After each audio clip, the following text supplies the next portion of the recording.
Сәлем достар, сендермен бірге мен Нордик KZ. Достар, бүгін мен сіздерге айтарым, Нордик KZ стрим деген каналға тіркеліп кетіңіздер. Яғни бұл менің екінші каналым десе де болады. Яғни бұл канал стримге арналған. Бірақ та бұл достар уақытша.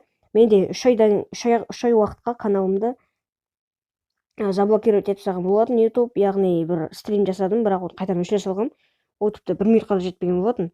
Сондықтан оны 3 айға маған, бан беріп тастады стримға.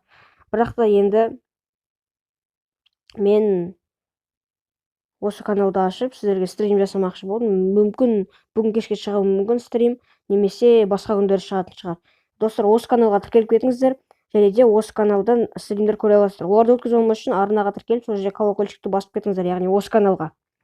Және де сіздермен бірге мен Нордик KZ, достар, осы каналға тіркелуді ұмытпаңыздар. Және де алдыңғы видеоларға да менің каналымдағы лайк басуды ұмытпаңыздар. Жақсы достар. Сау болыңыздар.